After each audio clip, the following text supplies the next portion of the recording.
everyone and welcome to my channel.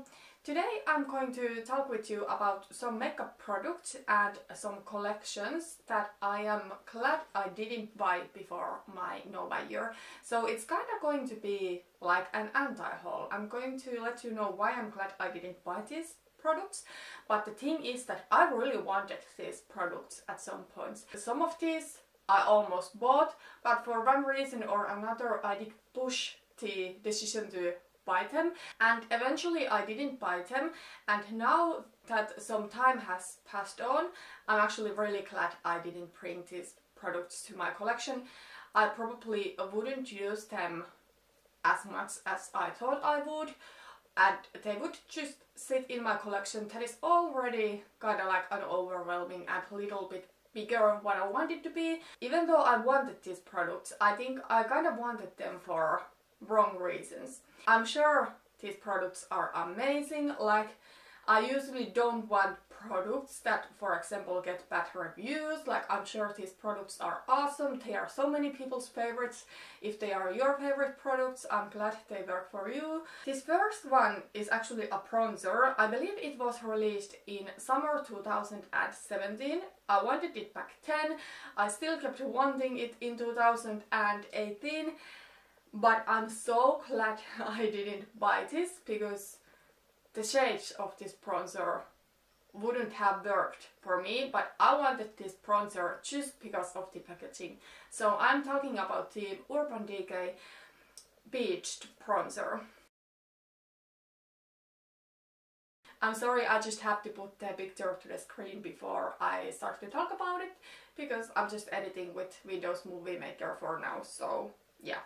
But anyways, this bronzer has like the most beautiful packaging ever. Like, it screams summer and tropical vacation, and I think it is like the most perfect bronzer packaging. But the shades, I mean, they do have only two shades. So the lighter of these shades is called Sun-Kissed, and it is described as a matte light medium bronzer.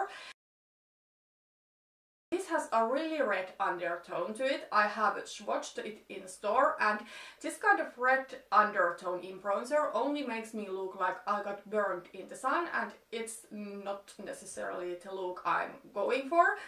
And then the darker bronzer is called Bronzed, and it is described as matte medium dark bronzer. I really don't think it's that dark, but it's for sure too dark for my skin. I think the undertone would be better, but it's just too dark, maybe a little bit too orangey because of that. So none of these shades would work for me, and to be honest, I don't understand why Urban Decay did such a bad job with the shade range of this bronzer, because they do have very good shade ranges when it comes to their concealers and their foundations. I don't know why would they have such an awesome shade ranges for their complexion products, but then with bronzer they do two shades that work only for people with light to medium skin tone, but everybody with fair skin and everybody with deep skin cannot get away with this shade. If they expand the shade range and release something that is light and fairly cool toned, I would buy it right away. The second thing I'm glad I didn't buy is actually a collection. Actually, this collection was released in two parts. The first part was in 2017 and the second part was in 2018. And there is a couple of eyeshadow palettes in this collection that are not vegan, so those I really didn't even consider buying. However, almost everything else from this collection I wanted, and now I'm really glad I didn't buy anything from this collection. So I am talking about the Dose of Colors Desi and Katie collection. I don't even know where to start with this collection. Well, let's start with the fact that I am not even subscribed to either. I used to be subscribed to Katie, but I'm not anymore. It's not that I wanted this collection for because of Desi and Katie. It's more like because I find that Dose of Colors is an interesting brand that I want to try more. Now I do have two lipsticks from them. One satin and one liquid, and yes, I would like to try more of their products, but this collection is just not for me. Well, the highlighters, I really wanted to get some of them. Like, I really wanted to say Mirame. But the thing is that none of these highlighters would probably be good for my skin tone. As you can see, I am pretty light. I'm not like the palest of skin tones, but I'm definitely on the lighter spectrum. And these highlighters, they might work for me when I do have decent tan, but I live in Finland. Summer is here really short. I don't fake tan. I don't get that much of natural tan, so it would be totally waste of money to get some of these highlighters, but I mainly wanted the highlighters because the packaging is so stunning, and again, it's a wrong reason to want makeup. Something else that I wanted from this collection was the liquid lipstick in Savage. This liquid lipstick I wanted because it's bold, and I love bold lips. Well, this is kind of like a blackened brown. It's almost like a black, but it's still brown, and I just don't think this would be really flattering on myself. I do have a black lipstick. I do have the Rodeo from Jeffree Star, and I really love it. And you know, if I want to go to the deepest of the deepest, I'm going for black lips. I think it actually looks really nice on myself. And then if I want to go deep brown, I do have kind of like a deep chocolate brown lipstick, and I really do love that. It's not something I reach for all the time, but I think it looks beautiful. This is something like in between of deep brown and black, and I don't know, I don't need this. Then one more thing I wanted from this collection. This one might work for me the best, but I'm still glad I didn't get it because I don't even know if I need it. Is the lipstick, the cream lipstick in the set No Shade. This is like a beautiful nude, but I haven't even compared if I have a nude like this in my collection. So something that from now on I always want to do is that if I'm going to get a new lipstick, I really want to compare the one that I'm getting to my existing collection. If I have something that is too similar, I'm just not getting the new one, because I don't want to have two similar options where something is going to expire. Okay, then I do have here another collection. I don't say I will never buy this, but at right now, at this point of my makeup skill level, I'm really glad I didn't get more of this kind of products, and especially this collection. So this is actually an indie release. So I'm really glad I didn't get the Shiro Cosmetics Just Legolas Things collection. I'm sure Shiro Cosmetics does amazing eyeshadows. I don't say there is anything wrong with this collection, but well, you maybe guessed it that I purely wanted this collection because of the name of it and because of the theme of it. I really love how indie brands do interesting and themed makeup, and I'm a sucker for anything fantasy. Like, I do have some Harry Potter themed eyeshadows, I do have some Game of Thrones themed eyeshadow, I also do have some Lord of the Rings themed eyeshadow from Geek Chic Cosmetics. This collection does have 5 loose eyeshadows. But the thing is that I started to collect loose eyeshadows in last year, and I bought quite much of them, but I don't even really know how to use them.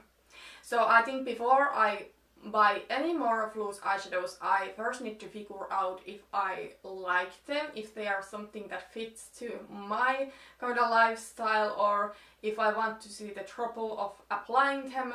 But also with this collection, I must say that the shades of this collection are really not my thing.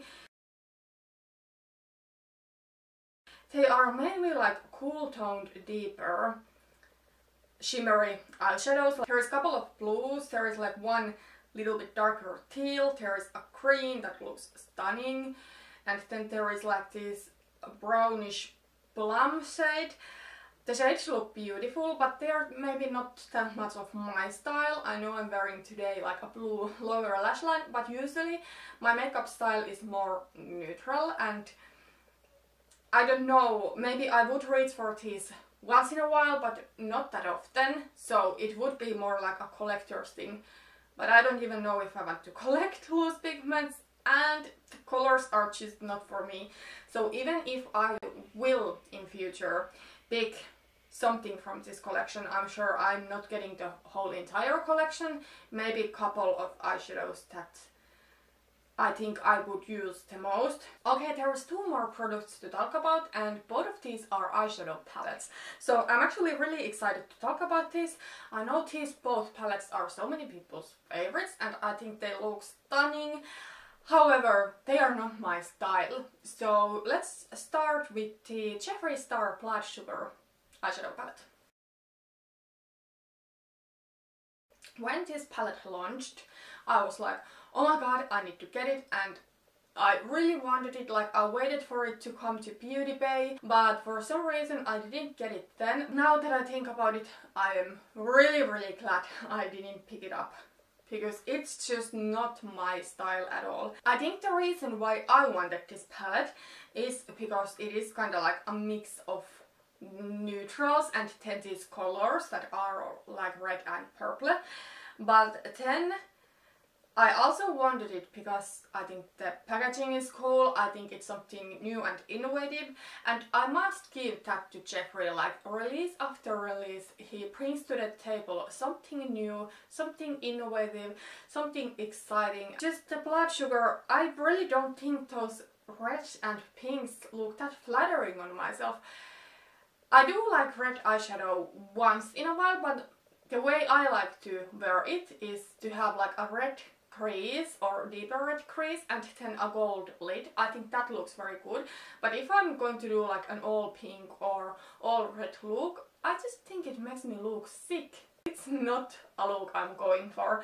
So I just think red eyeshadow is something that flatters some other people better than me. I know my sister has it and she loves it, and I think red is something that fits her style better than mine and her complexion better than mine. Like, she's very different looking than I am. Like, she does have pale skin, also a little bit more pink undertone than me, but then she does have like a brown hair and light blue eyes. So yeah, for her, the red eyeshadow looks awesome. For me, makes me look ill. So yeah, even though this palette is beautiful, even though it's something new and innovative, I'm glad I didn't buy it. It's not something I would really use and get my money's worth out of. Then the last product I'm going to talk about today is the Juvia's Place Magic Palette, or the Magic Mini. I think they only do have now available.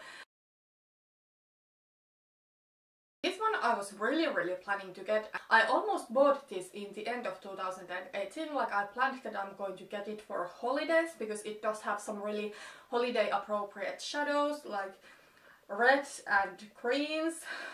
Like, I would never combine those 2 colors. I mean, some people can nail that kind of color combinations, but I really can't. I think I didn't get it because I was panning a palette. I really wanted to make progress with that. So yeah, now I'm really glad I didn't get this. The thing is that I did have this phase when I wanted to collect all of Juvia's Place eyeshadow palettes, because I love the brand. I do have 4 palettes from them. I do have the Nubian 2, the Douce and the Masquerade palettes. And I really love those palettes. I think they are amazing. The quality is so good, the price is so good. But I do have some issues with Juvia's Place, and I think it is that I feel most of the times the palettes are not that cohesive.